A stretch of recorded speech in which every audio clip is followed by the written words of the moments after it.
Welcome to Group 2's presentation on Science and Literacy in Today's Classroom by Michelle DeCrane, Deirdre Glynn, and Lorraine D'Angelo. After independently reading our peer-reviewed articles and discussing our findings, we found these 3 statements from Content Matters reflected some of the conclusions we came to about science literacy.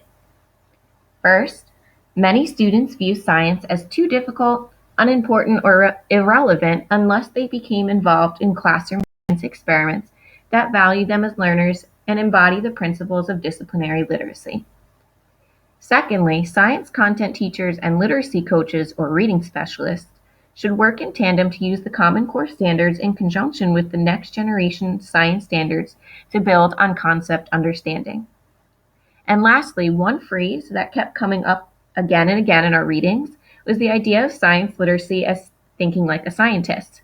In other words, how do we approach science in various texts, which Michelle will be talking about more in depth a little later on. So, what are the literacy demands in science? An easy way to think about this question is asking yourself what the literacy demands are in our ELA classes. We teach our students to read like writers and write like readers. Math demands students to use problem solving through critical thinking and analysis, whether it's graph data, a word problem, or plugging in and checking if our answer logically makes sense. In social studies, teachers expect students to use reasoning skills through spatial and environmental perspectives to consider why things happen the way they did. Now comes science. We use the same skills, analysis, interpreting data, identifying patterns, critical thinking, to apply to science situations. This chart shows the same skill horizontally applied to the different content areas.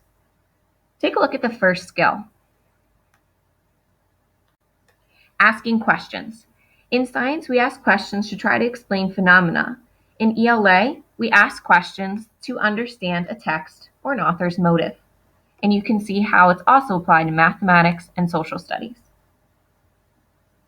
You can also see the other skills going down this chart and going horizontally to see how other skills are applied in different situations across the content areas. As you can see, the skills we expect of our students are the same, just applied differently across those content areas, which is by design. The next generation science standards and the Common Core work together to achieve the 3 frameworks of science learning: disciplinary core ideas, cross-cutting concepts, and scientific and engineering practices. Lorraine will reference this later when she talks about how we can help our ELL population. In the center is considered 3-dimensional learning, which is considered exemplary science teaching. These are the literacy demands in science education. So how can new literacies be integrated into all of this? Well, let's focus on one aspect: conducting research. Research online includes a certain set of skills that are listed here. The words critical, evaluation, and synthesis should remind you of the first slide where I explained how the skills are the same but applied in different ways across content areas.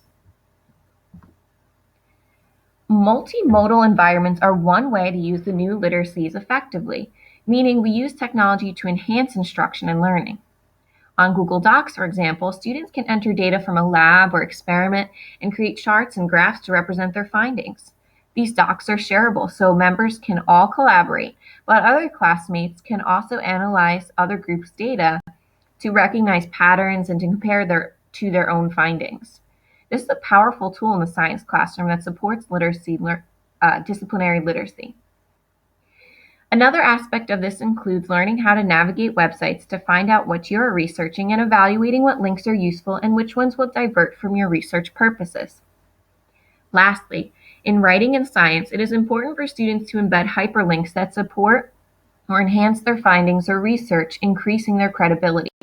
Real scientists reference each other, and new literacies make it even easier for scientists to communicate and quickly show additional information in real time. Lastly, I want to mention some of the problems students encounter during research that should be recognized as we teach this skill. Students must be taught how to be critical readers when they have such a vast range of digital text to choose from. Part of science literacy involves teaching students how to effectively navigate digital text and knowing how to deal with some issues that are bound to happen. In the article I read, the researchers found that in their study, teachers had a preconceived notion that students who grew up with the technology, or the Z generation as they called them, know how to read search engine results and choosing the best link for their purpose. Contrastly, most students use the click and look strategy and waste time going down the link list and view them all. The results of this checklist on the left could be understood as the answer to the question, do digital natives enter the school computer literate? The answer is no, they do not. Even more, almost all of them can turn on and off the computer and use the mouse or trackpad, what they probably had learned using their digital devices for play or fun. But a great majority of them don't possess the other 21 computer basics that this study considered that they would need for searching and learning with the help of the internet. Consider this conclusion. Science literacies of online research and comprehension should become part of the science curricula. Next, Michelle is going to discuss some of the science texts we see in the classroom.